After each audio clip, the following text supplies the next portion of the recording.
what you're smoking. I'd like some of it because I don't see treasury bills going down anytime soon. Our treasuries are not popular around the world. Don't trust the Japanese and the Chinese have pulled back on buying our treasuries. So we have a situation.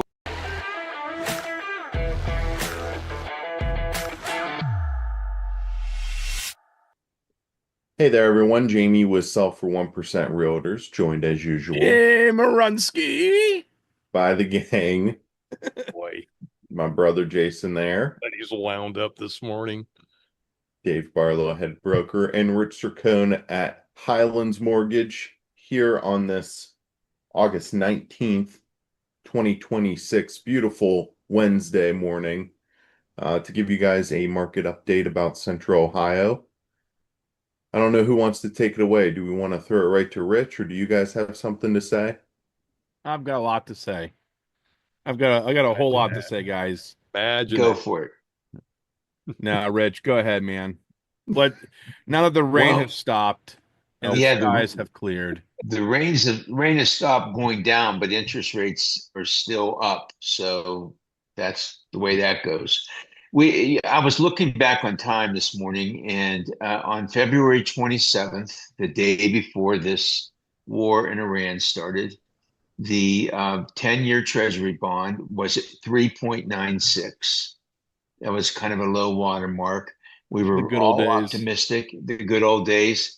And today or yesterday, it's bobbing around today a little bit lower, but it was in the 4.74 range yesterday, four sevens. And so essentially a three-quarter of a percent increase in the 10-year Treasury. And ironically, we've seen interest rates go from around six to about six and three quarters, around a three-quarter percent Yep. increase. And I don't know if anybody out there thinks that there's any impetus for the treasury bills to drop in the near future. Let me know what you're smoking. I'd like some of it because I don't see treasury bills going down anytime soon. Our treasuries are not popular around the world. Don't trust the Japanese and the Chinese have pulled back on buying our treasuries. So we have a situation where we have persistent interest rates in the sixes, and let's just hope we can keep the high sixes. I have been quoting a couple of 7% rates here recently. So, if you have the wrong scenario, you might have a seven in front of your rate right now. Well, it could be worse. I had a memory pop up the other day on TikTok or Instagram of a post I made this time in 2023. Interest rates on Google were 8%, 8.0 something. So it could be worse. Yeah, Don't know yeah, what we you're did. so Yeah, down and yeah, we gloomy did. about. Yeah, we did have the rates go into the eights at that point, right in that period of time. You are correct. So, And I mean, something could bring rates down, Rich. We could have a pandemic. We could have a global attack of some sort. oh boy, now we're going to get into conspiracy No, I'm just theories. saying that could bring rates down. That could Yeah, cause a recession. yeah. Did I see something about the Treasury Department is going to buy some securities back? I have not seen that, Dave, but they do that occasionally just to keep demand, at a steady pace. Uh, I don't think there's a big bond buying program though, or anything like that. That's I called can't the free speak because I didn't market. see that. Yeah, That's the free and open market that creates that demand. yeah, Well, obviously, there's a lot of goofy things going on in the world, and like Jay said, it could be worse. It That's could my be, attitude. yeah. I mean, it could be close to 8%. That was that Hey, way. What, just a couple years ago? And if yeah. mortgage spreads were what they were a couple years ago, we would be up at around there. You know, in my I just I choose happiness. I tell people all the time, my clients laugh at me. I think they think I'm kidding. It's like I used to love politics, used to read the news. Now I don't. I just stay in my little bubble. where I sell the crap out of real estate, hang out with my children, make fun of my brother, give him a hard time on remedy lists, and then, life's pretty good. Fight with your dad. Yeah, argue with the old man. Why are you so dark over there, Dave? What's going on? Well, You Googling treasury programs? What's happening? I've been fighting, as you know, electric went out, had flooding. And so now my little ring light up here isn't working correctly. So I'm It's not been sure what's going on waterlogged. with that. I'm hoping that just my remote's low on a battery. So, anyways, such is It's life. always something. Yeah. Yeah. You have all this Always something. technology and then it doesn't want to work right. So, what are you going to do? What are you guys seeing in the old real estate market right now? Rich, I'm glad you asked. I am seeing inventory still, and yes, Dad, this includes the coming soons. The Figured as much. 5,931 this morning. False Last view. Wednesday I had somebody ask me how many homes are for sale, and I was like 5,962. And I think they were kind of amazed I knew the exact number, but it's because of these videos that I absorb all this information. 5,931 listings on the market right now in the central Ohio region. And then in Franklin County, the median days on market is up to 42. The average is 72 days. About 50% of listings are dropping price. And we've got about 5% of these listings are ones that have been canceled and then relisted. And so, I mean, what we talked about before with Jamie, on the buyer side, it's like it's relatively balanced, even though fundamentally still a seller's market. But, it's been cooling a little bit over time. Prices seem to have plateaued a little bit. But, the ones, I put 4 listings on last Thursday, and as of today, 3 of those 4 are in contract. And that hasn't happened in a while. Typically, it takes, a few weeks for these to kind of pop. But it's like, they came on price pretty well. And I think that's the one thing I'm noticing with my sellers is like, again, I don't watch the news, so I don't know exactly what's out there, but the attitude that the sellers have that I'm dealing with, they think things are worse than they really are. I'm walking into appointments and they think, oh, the market's not great. Whereas like 2 years ago, you'd walk in, homes in my neighborhood sell in 3 days, and it's like, well, no, not really. They used to, and you have to kind of educate them. Now I'm coming in and like the media is carrying the water for me. They're making people think the market's terrible and that I'm having to convince them, no, it's really not that bad. I mean, just look at my belly. I'm not starving. Hmm. I'm still able to eat a little bit. So that's what I see out there. Jay Marunsky, ski. That's what Chamerinsky, not Runsky. What are you seeing, dude, on the buyer side? Yeah, it's about, I mean, I think a perfect inflection of what, you're saying. The houses that multiple people walk through, and this is something I tell buyers, when you're walking through a house, if you're, really vibing with the house, you go in through the curb appeal is great. You pull up to the house, you walk through the front door. It's laid out really nice. It's really well taken Smells of care of. vanilla and leather. Right. Updated bathrooms, updated kitchen. You're like, wow, this is a great house. Well, probably the other buyers walking through it are having the same thoughts you are. And then lo and behold, you call the listing agent and yep, we got, 2 offers. Seller wants all offers in by tomorrow at noon, blah, blah, blah, blah, blah. Then you're in, a multiple offer situation.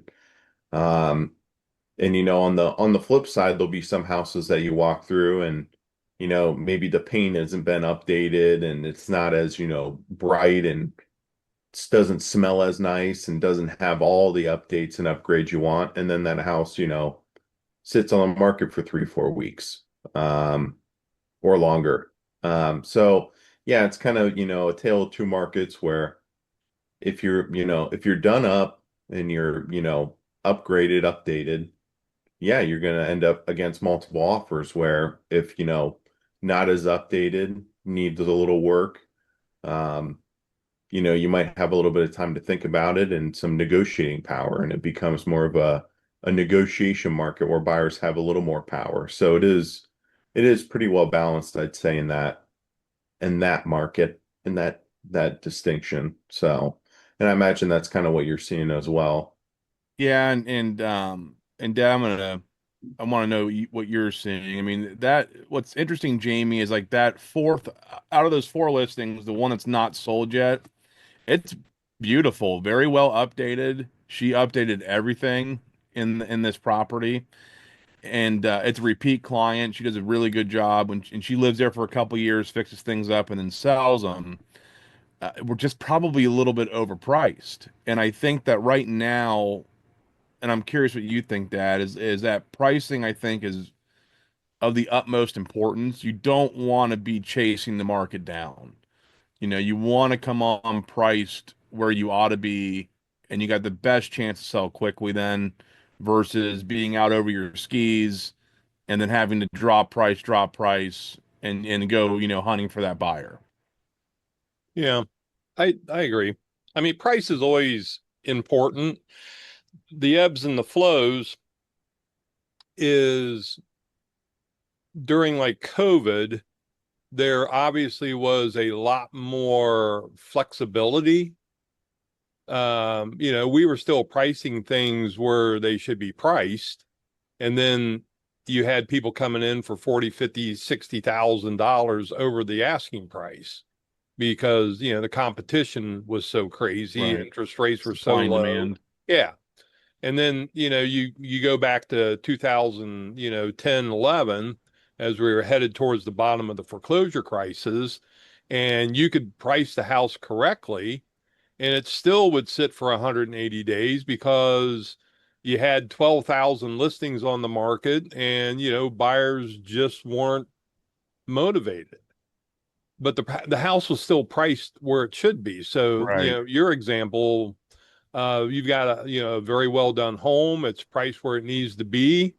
Um, the market is simply telling you we don't agree with the valuation, and it's just it's always a difficult thing, and it's one of those things that experience does help in getting these things priced right.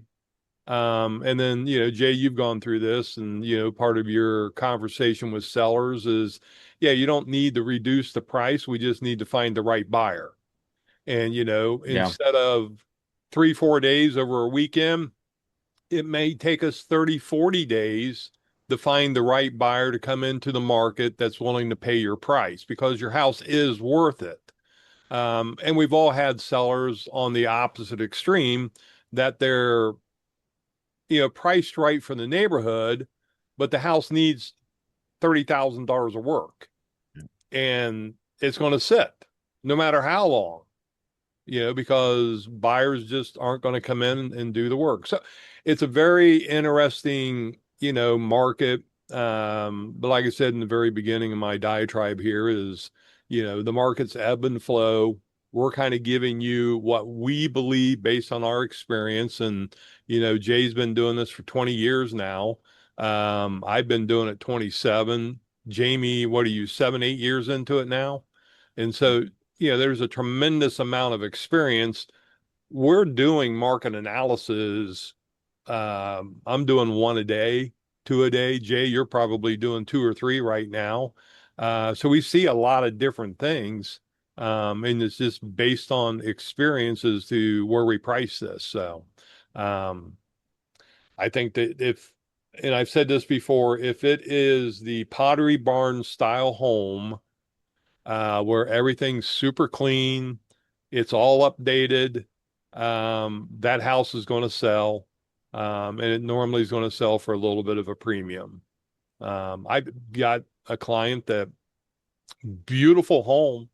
They've got $100,000 worth of upgrades, and it's sit for 80 days. And it's like, doesn't make any sense. Then I got another one that's halfway done, and and we're priced for what it is. We're undervalued for the neighborhood, and the house is in contract. So I think Yep. price point also. What's the price on the one that's sitting? That just over 300,000. Yeah, see, that seems like a point where there's a lot of buyers. Are you getting good showings? Not one showing. Really? That's super. Something else is going on there. That's weird. It's overpriced. What are you guys seeing in terms of buyers being able to make a contingent offer? Does it have to be non-contingent to get your offer accepted these days? Is it case by case? What are you guys seeing on that? Depends on days on market. So if you see a house that's got 40, 50 days on market, they might be willing to take a contingent offer. But wouldn't they be more so wanting a quick close because they've been sitting so long? Or Once you sit that long, I think desperation starts to set in a little bit. Now, if you send me the contingent offer and you're like 40,000 under asking price, that's a real problem. Then you get the old double whammy. right, But like I think what Dad just said, I agree with. If I'm brand new on the market, my sellers are typically willing to wait a little bit, versus you've been on the market over a month and you've had no offers and all of a sudden this one comes in, you want to try and make it work. And also, there's a totem pole of contingent offers. And the highest, and I try and tell my buyers this when they want to send over a contingent offer. It's like, well, there's different degrees here. The number one offer being I'm in contract, I'm set to close next week. The next one down is I'm in contract, but I'm not yet through inspections. Then the next layer down is, well, I'm on the market. And then the lowest one is, well, I'm not on the market yet. So I think that also factors in when you send a contingent offer over. Well, there's Is one your even house lower than that, listed? Jay. There's one even lower than that. What's that? I'm not on the market, and I'm going to be $50,000 overpriced. And I'm never gonna sell. That's the whole point. That's like the bottom of the barrel. It's like, well, what's your list price going to be? We're going to be about whatever. And then it's like, oh, well, I did the quick market analysis, and you're 50,000 over the value of the house. It's never going to sell. So Hey, even the blind squirrel finds a nut once in a while, so once in a great while. Yep, you I never know. don't disagree with that, but I'm not No, I hear you going though. to advise my seller to jump into bed with that To take their buyer. house off the market, Yeah, right? And let's get married to this person that is unless my never gonna guy's perform. $50,000 overpriced. Yes. And And that's the then other thing is like how are we priced too? Yes, yeah, there's a lot of different yeah, variables, but in it's general, Rich, you gotta be on the market a little bit before you're willing to take it off for that. right.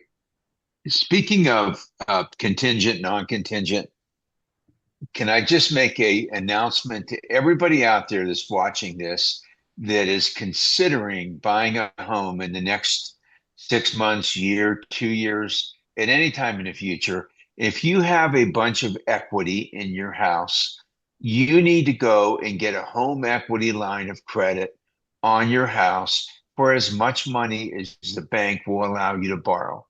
And you need to do that now. If you take this advice and say, oh, I'll get to it, and then you find a perfect house and you want to make an offer and you need pre-approved, you aren't getting that home equity line of credit anymore. Because then the bank can see that, hey, you're buying a new house, you're going to be selling this house. We don't want to give you a line of credit. And so then that ends you up in a situation where you need a bridge loan. Bridge loans are more expensive than home equity lines of credit. I do bridge loans, so I'm telling you to do something that takes business away from me. But the home equity line of credit would be the right thing to have in place before you start to really get serious about buying. If you don't know what a home equity line does, it's just like a credit card. The money is available to you to use at any time. If you don't use it, you aren't charged any interest on it. So it's just an available line of credit that you have in the event of some emergency or if you need to use it for a down payment on your house. The home equity line of credit is money that can be used as down payment. So go get a home equity line if you're sitting on a bunch of equity, and be ready when these guys find you that perfect house. Be ready to make a non-contingent offer, because here's my down payment. It's my home equity line. So that's my free advice today. That's good Good advice. advice. The other one I had heard too is by doing that, that also it can protect you from title fraud. That if you have a line of credit sitting there on your house and somebody tries to borrow against it by stealing your identity, they can't, because nobody wants to be in second, third position. Right. Yeah, they're going to do a title search and they're going to find, yeah, Well, this guy has they're going 12 to other find that. loans. What? Yep, And that's right. not to get too far out into the weeds, But take us but there anyways. Take us to the weeds. if you are one of those that are fortunate enough to have a ton of equity in your home, and let's say you're single and you own a $500,000 house and you own it free and clear. So when you go to sell it as a single person, you have a $250,000 capital gains deduction automatic. But if you take a home equity line out or refinance and you bump that number up to say 300,000, then when you close, then your equity is only 200,000 and you fall back below your threshold. I know that's a little, like I say, into the weeds, but it is a way to kind of protect your capital gains as well. Jay Yeah, that Marinsky on the sounds like a buyer great side. idea. Well, I have investors that do that. Had an investor a long time ago that did that, and he was really playing the edges very much so. But if it's done correctly, you should be okay. Jay Marinsky on the buyer side, what are you seeing? Well, I don't know how to respond right now. We went through the buyer side. I'm Oh not boy. sure. Do it again. Do it again, Jamie. We want to see if you You're have the same messing. answer the second time. Yeah, All right. you're messing with your ring light. Exactly. All right. Well, then, is that the end of the day after all that excitement? Why That's don't the you end of the take us day. home, Dave? End of the day. If you I think guys Rich, like Rich the should take us video, home. okay. Want me to take you home? Yeah, Take wrap it somebody's on up home. here. Well, we've shared a bunch of information here with you today. If you're looking to buy a home, call Jamie. If you're looking to sell a home, call Jason.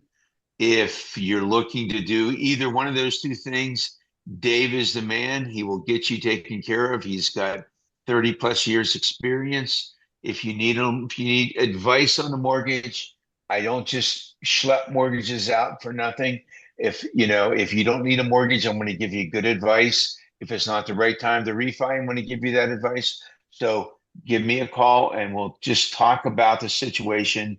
And the other thing is, go get a home equity line of credit today. Call your bank and get the equity line of credit. That's the final takeaway. Yep. Especially before rates go to 9%. Yeah. Well, they're variable. The HELOCs are variable anyway, so it'll go up with that. There you go. Like and subscribe if you like the information. That does it for me. Rich just brought us home. You're bringing us home Unless- again. Jamie, tell us about the buyers. Yeah, I was just going to ask, Jamie, can you give us your insight on the buyers? Like and subscribe. Leave This a is the comment. show that never ends. We need a Appreciate you Looney guys Tune. hanging out with us. There you go. Have a good day, guys. The best thing, boys, it's almost football season.